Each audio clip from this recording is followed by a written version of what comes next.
contract liability, loss of revenue, the list goes on. This agenda item touches on these quantifiables we talked all morning. And that's fair, but what is not fair is to downplay or outright ignore the unquantifiables. Just as there is much in this debate which can be measured, there is a lot which cannot. There is the emotional health and security of the residents of Duranguito.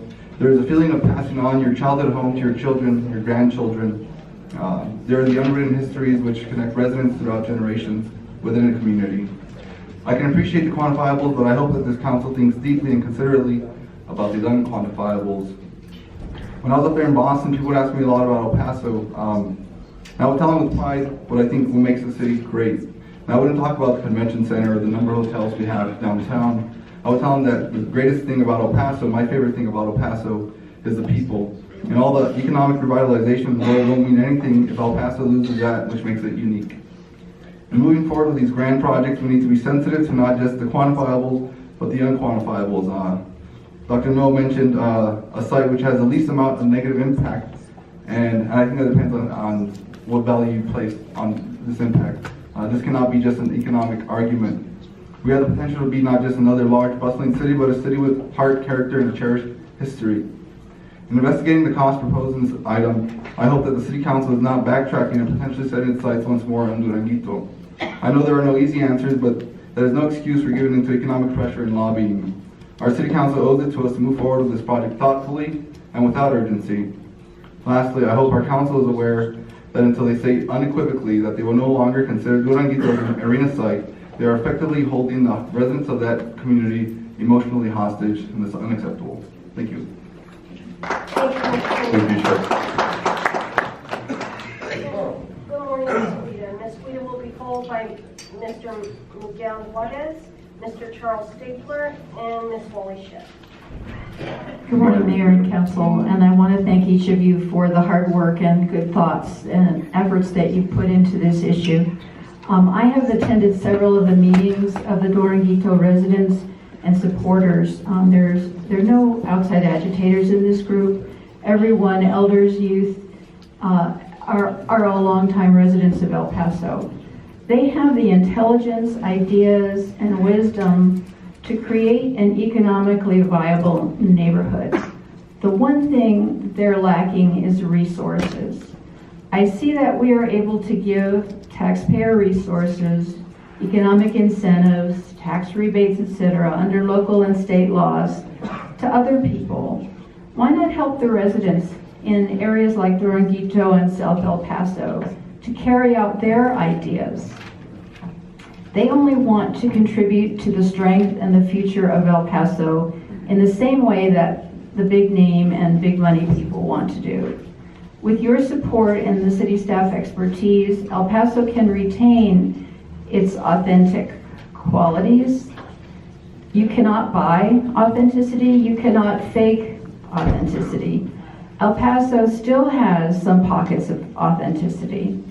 Please don't snuff it out. When the authenticity is gone, it's gone for good. Thank you.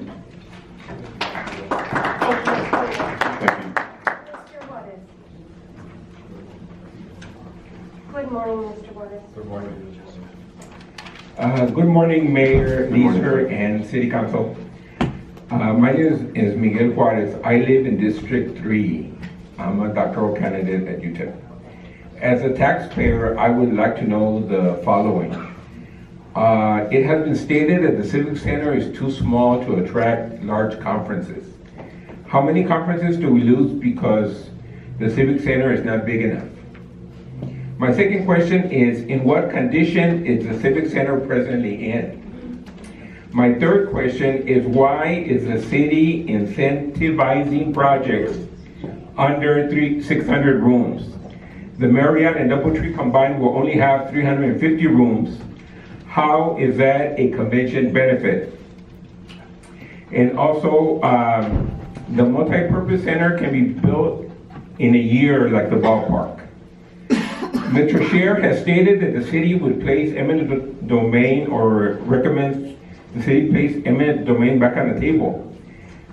The residents of the Chamizal and the people affected by the creation of I-10 and all of El Paso's freeways for that matter up to 1970 did not have a choice. They lost their homes due to right-of-way, condemnation, and eminent domain. The Highway Council of the Chamber of Commerce decided the highway routes. They appointed themselves. Council members also made significant profits on insider information based on where people were relocated. The Hispanic Chamber needs to recognize that in the 1960s, Mexican Americans were not at the table. People did not want to move away from their friends and families. Yet under those laws, they had few rights. Many of them felt they were not compensated fairly. In 1966, 24 cases from Chamizal residents went before the U.S. Department of Justice for price determination. My last question is about the proposed Marriott Hotel. The building is currently or will be built next to an aging 51-year-old interstate. Will it be safe? I was born and raised here. I own a home and pay taxes. Mr. Chair does not have a right to tell me or any other person that we don't have a right to speak up for ourselves and stand up for what we believe in. Likewise, the El Paso Chamber of Commerce doesn't have a right to dictate eminent domain like they did in the 1960s and made money off the disposition of its citizens. Thank you. I'm going to ask everyone to please respect all the citizens, and everyone has the right to have their viewpoint, and I don't want to disrespect anybody. Their viewpoint is their viewpoint, and we don't have to agree with it, but I would please appreciate if we do not disrespect people moving forward. Thank you. Okay, thank you. Thank you, Mayor, and thank you, Mr. Juarez. Mr. Charles Stabler.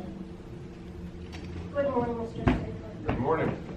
Good morning, Mayor Lisa. Good morning, ladies and gentlemen. Good morning, of sir. the City Council. I've been listening to the frustration coming out of this room, all parts of the room. I have been hearing a lot of problems, but no solutions. Now, one of the things that I was taught many, many years ago by a CEO whose name I have forgotten, bring me solutions. All right, I'm going to give you a solution, and it is a little radical. It's definitely out of the box. And it will probably take an amendment which you would have to put on the ballot sometime possibly on May the 6th. What I'm going to suggest is that the ordinance which was created for this, which has the phrase in it, within 1,000 feet of the convention center, period. Take the period, delete it, put a comma in, and put or within 1,000 feet of the airport, period.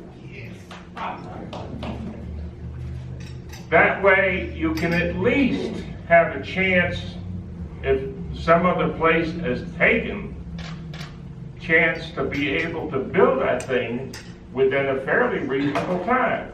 In other words, 90 to 120 days, you could have a location. 120 to 180 days after that point, you can actually start putting out bids. And with that, you can actually get something done. Thank you. Thank you. Now, Ms. Burton, I just want to make sure, because I think it's important